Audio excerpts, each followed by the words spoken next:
ननद का मायका। किरण अपने घर की इकलौती बेटी है जो कि बहुत मिन्नतों के बाद पैदा हुई है। पार्वती और गोविंद किरण से बहुत प्यार करते हैं और उसकी कहीं कोई बात नहीं टालते।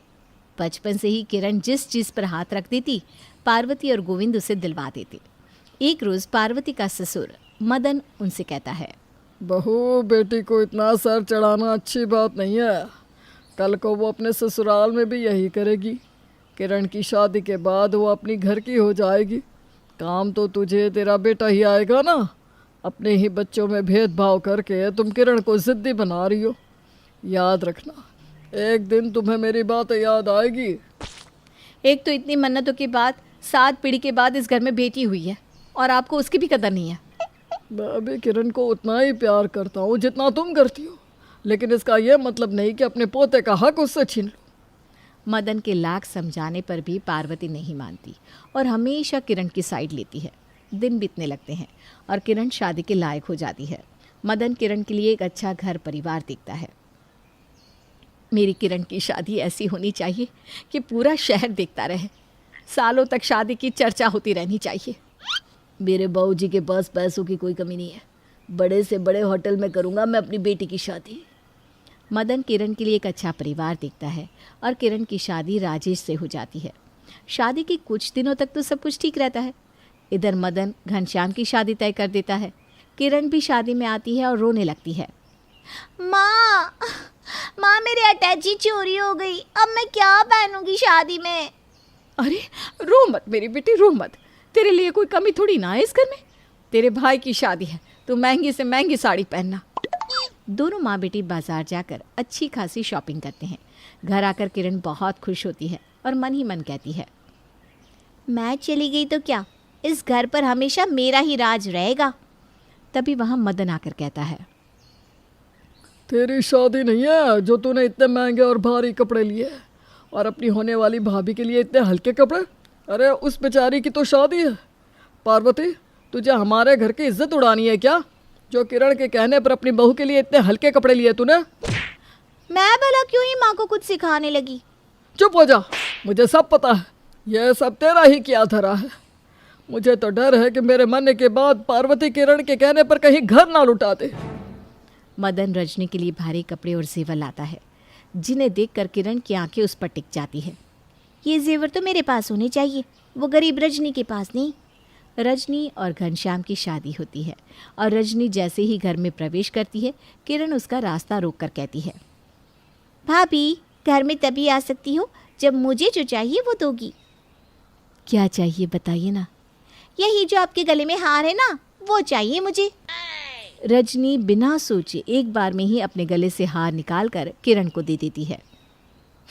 जो चीज़ जिसकी होती है उसके पास पहुंच ही जाती है। ये सुनकर रजनी की आंखें भीग जाती है और घनश्याम का खून खोलने लगता है। अपने कमरे में जाते ही घनश्याम रजनी से कहता है, इस तरह देने लगोगी तो किरण कुछ नहीं छोड़ेगी तुम्हारे पास। शादी होने के बाद भी अभी तक वो इस घर के हर मसलों में टांग अड़ाती है। तो मैं क्या करूं अब? किरण से दूरी रखो। अगले दिन रजनी की मुंह दिखाई होती है। सब कोई मुंह दिखाई में रजनी को कुछ न कुछ देते हैं, बस किरण को छोड़कर। 1 महीने तक किरण अपने मायके में ही रहती है और रोज़ रजनी को परेशान करती रहती। एक रोज़ पार्वती रजनी के लिए साड़ी लेकर आती है। ये देखकर किरण मन ही मन कहती है, माँ के मन में रजनी के लिए जगह बन रही है। अगर ऐसा हुआ तो मेरी जगह छिन जाएगी। मैं ऐसा नहीं होने दूंगी। किरण जल्दी से रसोई में जाकर रजनी के बनाए हुए खाने में बहुत सारा नमक और मिर्च मिला देती है।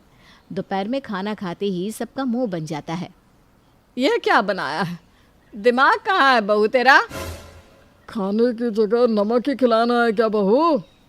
और चढ़ाओ ना बहू को सर पर, और ला कर दो रोज नई नई साड़ियाँ। एक काम तो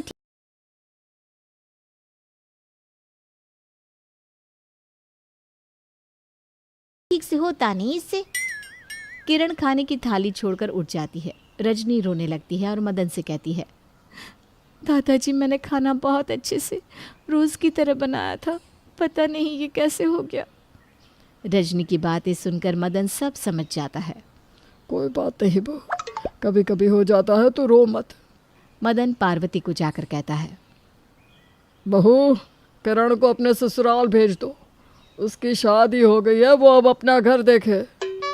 पार्वती किरण के ससुराल जाने की सारी तैयारी करती है।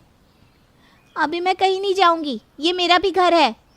अरे बेटा, काफ़ी दिन हो गए, वहाँ राजेश जी को भी तो तेरी ज़रूरत होगी ना, कुछ दिनों में फिर आ जाना।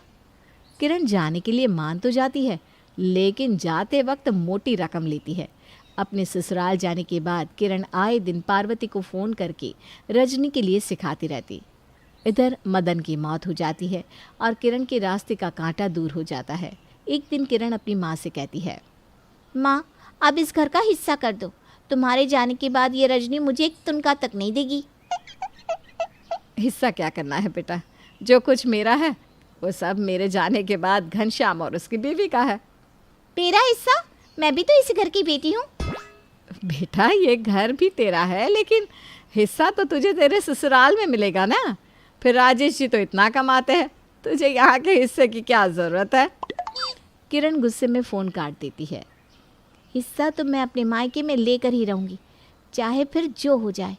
मेरा पति कमाता है, उससे क्या। कुछ करना होगा किरण तुझे। कुछ दिनों बाद किरण पार्वती को फिर फ़ोन करती है और रोने लगती है। माँ, मुझे मेरे ससुराल वाले बहुत परेशान कर रहे हैं। कहते हैं तेरे मायके वालों ने दहेज के नाम पर कुछ नहीं दिया। राजेश का बिजनेस में बहुत बड़ा नुकसान हो गया माँ, मैं क्या करूँ अब।